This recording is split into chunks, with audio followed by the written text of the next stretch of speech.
Hi guys, welcome back to the shop. I'm Aaron with Aleeknives, and tonight I'm going to talk to you about getting a seamless transition between your handle materials and the tang of your knife. As a knife maker, we all strive to be the best maker and create the best product that we can. And in the beginning, your learning curve is going to be really big. So my intention with the video is to help flatten that curve out for you. I've made knives for about 8 years, and it took me a while to figure out how to get these seamless transitions.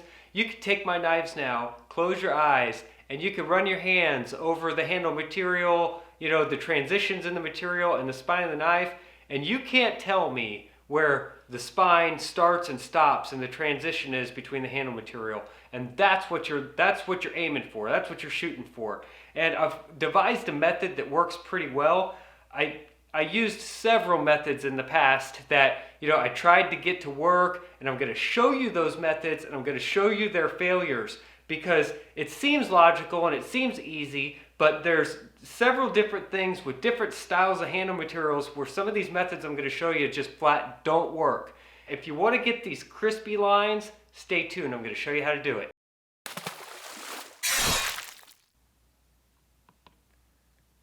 So the first thing I'm going to show you is a good, nice, perfect, seamless transition. You can take your fingernail and you can run it across. You can find no discernible ridge between the materials. Nice and crispy clean. That's what you're looking for all the way around the knife. Also, you would like to get that transition right here between your handle materials on the side of the knife, or a spacer material on a hidden tang. You want these transitions to be perfectly smooth. You don't want to be able to tell that they're there. Just like that. I wish that I had an example to show you, but it's been a long time since I've made that mistake, so I don't have any knives that I can show you where the transition isn't seamless. So I'm going to use some material, and I'm going to force the problem so that you can see it. Alright guys, so we're going to start with materials first. I've got a piece of hot rolled stamped steel and a piece of cold rolled precision ground steel. And I want to show you the difference. This precision ground piece is ground right to the edge, so it's perfectly square. When I take my handle material and I put it up here, let me show you what this might look like right here. Alright, so with the precision ground, do you see when you sandwich it, there's no gaps between the handle material and the piece of material that you have. This is ultimately what you're looking for here, so you don't get any gaps or pockets. Let me show you what the hot rolled steel looks like.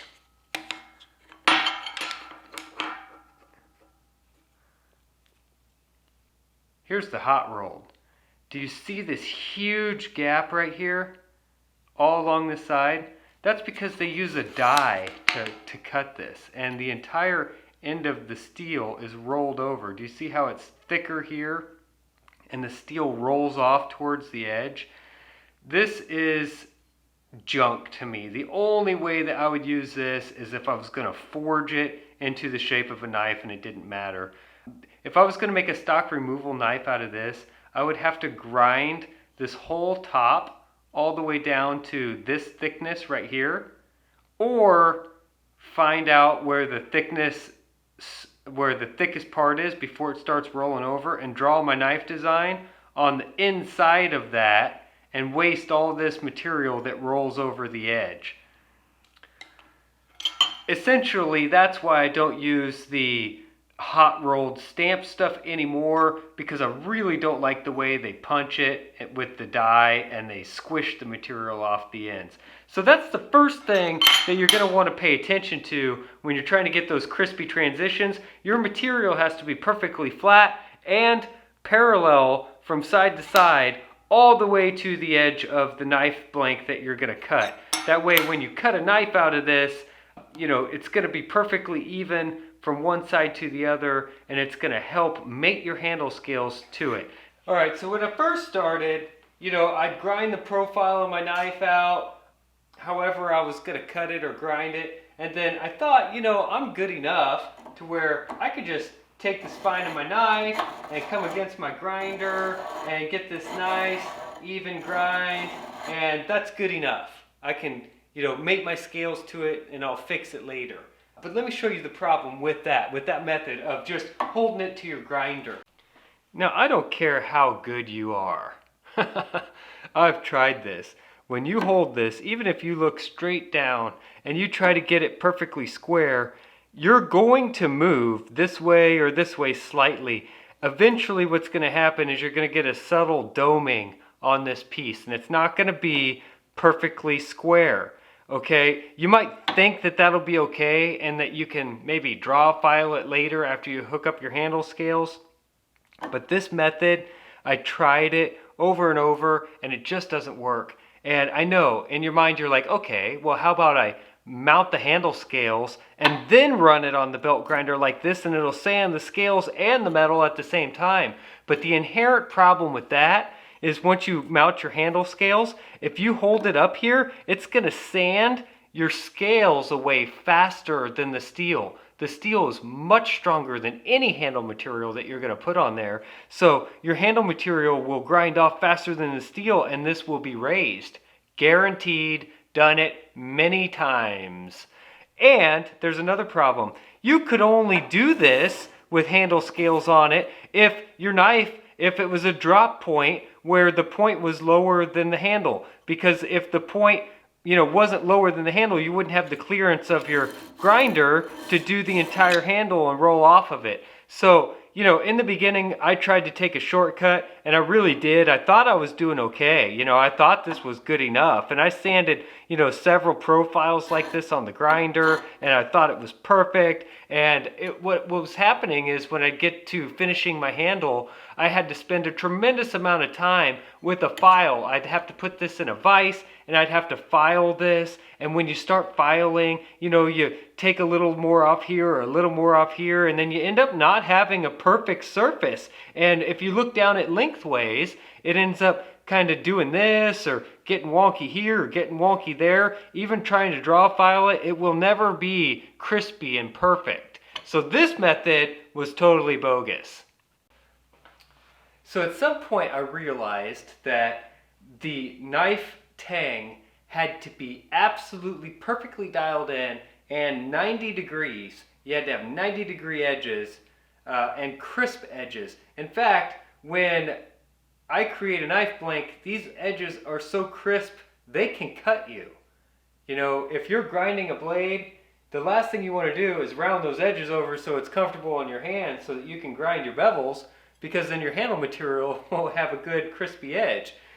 This will actually hurt to hold in your hand while you're grinding your bevels if you've done your profile correctly and these edges are perfectly crisp. So the next idea that I had was to go ahead and put this work rest on my 2x72 and make sure that I'm at 90 degrees. So now my work rest is perfect and I'm at 90 degrees. Okay? Then I came up here and I would grind out my profile. So the problem with this, and I use this method to hog off most of my material, but I can't finish with this, and here's why. So I bring this through and I grind most of my material off, and it works perfectly on the back of a knife where it sweeps down, and it works perfectly on the butt of the knife, but then you get into these interior curves here, and this is the problem. You can come in here and you can hog off your material on the edge of your platen right here, but you're always going to get these little divots. Even if you pull this off perfectly smooth with even pressure, when you come into these areas here, they're never going to be absolutely seamless. So, I worked with this for a long time. I had these dialed in, doing it this method. The back, the spine of the knife, and the butt of the knife would be perfectly crispy. But then I was struggling with this area on the next 10 or 15 knives, trying to figure out how to get this area to be as good as this area and this area. And I'll show you what I did to improve on these internal areas next.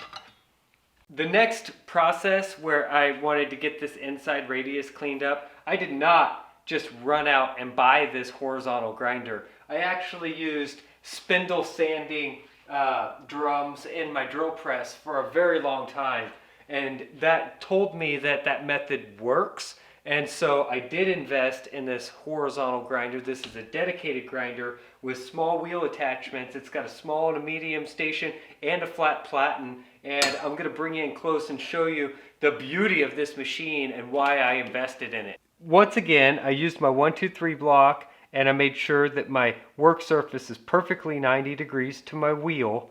And then I can come in here, I could do these inside radiuses, you know, all of these radiuses. And the thing is you can push through, and since you're on a wheel, you're going to get these nice sweeping grinds through here, and they're going to remain perfectly 90 degrees. So I use the smallest wheel to get in here. Then I like to come over to the larger wheel, and I go through the whole profile, and I do the butt, and I blend this area right here. Normally I could do, you know, the larger area right here right into around the butt, and make sure that this transition right here at the tip flows right through, and then make sure that this flows right through right there so that there's no hard break. One thing I will say is you need to get this work surface and the work surface over on your small wheel over here, you need to get them exactly at the same angle, because if you get this dialed in here doing these little radiuses, and then you come over and you get this dialed in, and if these aren't perfectly the same, then this line, this transition right here, this line will either slant this way or this way, where the two transitions meet each other. If you have these exactly the same, this transition from here to here will be perfectly 90 degrees to the edge of the blade here, and that's what you're looking for. You want that 90-degree transition. If this one's slightly off from this one, then this transition line right here between the small wheel and the medium wheel, it's gonna cant one way or another, and that's the tall tale sign that your work surfaces weren't exactly the same to each other. So just a couple things if you're gonna use a setup like this. Another way you could do it is if you have a 2x72 and you don't want to invest in a dedicated machine, you're going to have a small wheel attachment like this, and you put that in there, and then you get yourself a D&D brand unit like this, and this is a fully articulating work rest. The one difference here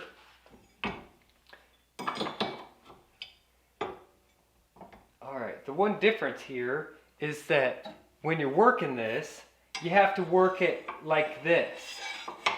And it is more difficult to work this on a vertical, because you can't, you know, I end up standing like this so that I can see exactly what I'm doing against the wheel, and it was giving me neck strains, and you can achieve the exact same results with this that you can with that, but the horizontal grinder is easier to use, and you can see your material better as you're grinding it. You can see right here, I've got my drill press, and I've got this small sanding drum attached, and I've just taken it down through the center of the table. There you go. You turn it on, and you've got the exact same effect, guys. Now you can buy drums in all different shapes and sizes from a lot of different places, and these are, you know, pennies on the dollar compared to a grinder. So don't let the equipment stop you from trying to be a better knife maker. I did it this way for a long time before I even bought my first small wheel attachment. I bought a drum sander like this, and I just used it in the machine that I had. After this, I moved into a dedicated spindle sander machine. That's a table that has a spindle with a drum on it, and it oscillates, it moves up and down, so you use more of the sanding abrasive, because, you know, if you're just using this right here, the only part of the abrasive you're using is where the tang of the knife is. So you're actually going to wear a groove into this sanding drum, so you'll have to move this drum up and down to get an even sand on your profile here. You know, this is a way that you could do it, because I know you probably have a drill press. If you're starting to get into knife making, you could do this on the cheap. After I get my knife blank done and I get my handle material glued on, it's ready to go, I still come over here. I make sure that my handle material is 90 degrees and I have a perfect flat, and then I can come over here and I can cut off my excess material with the handle material on the work surface here. I can cut off the excess material until I come up to my mating surface. The idea here is I've already taken this up to 600 grit on the machine, so when I'm coming up with my handle material, I generally have it marked off with the line so I know about how much I need to take off before I'm hitting metal, and then I start observing. I'll take a pass and observe it, and what I'll try to do is remove the material without touching the metal, and when I get right down to the metal, I want to be at my highest grit belt, about 600, so it's the same finish that I was with the metal, and then I can blend between the metal and the handle material all in one pass on this work surface here, which is the same angle that I ground the tang to in the first place. So as long as your material is square from one side to the other, then when you come across this, the angles that your new angle that you're grinding in your handle material should mate up with the tang of the knife. Now, if your handle material isn't square and it's off, then obviously that's going to change the angle that you're grinding at, and it'll remove the handle material faster than the tang on one side than the other. And then when you look at it from back here, what'll end up happening if that's the case is you'll have this side handle material be lower than this side, or vice versa. It could be like this depending on where your deviation and the thickness of your material is. So generally I like to make sure that my handle material is perfectly square. I rip these myself on a table saw and I test for thickness, and then I go in for this process right here. And this works really well. This gets me up to about 600 grit, and then I can go into hand sanding and get it really dialed in. So for the hand sanding portion, I made this rig right here, and this has just got a plate in here with two spring activated screws. So when you loosen these, the plate pulls up because of the spring tension here. And then I glued leather in there. Works really good. And then I welded it to a round pipe here. And then I used a pipe vise so I can slide this in. And then I can rotate this so I can work on the flat, or I can work on the spine of the knife like that. And that's how I prefer to do it. So you just take your knife, shove it in there. All right, let me show you. So you've got your spine of the knife right here. Now imagine you have your handle material on here also, and you've already cleaned it up to 600 grit, but you want to go ahead and sand the top. What you don't want to do is use your hands and sandpaper like this, because you'll wear the handle material off faster than the steel. So I generally use a hard backer to wrap my sandpaper around, and I use the tang of the knife as my guide to draw sand the back of the knife. That way, since I'm on a hard backer, the tang of the knife will actually hold my sandpaper up to the height of the tang. And unless I dip this way or dip this way, it won't take off more handle material lower than the tang.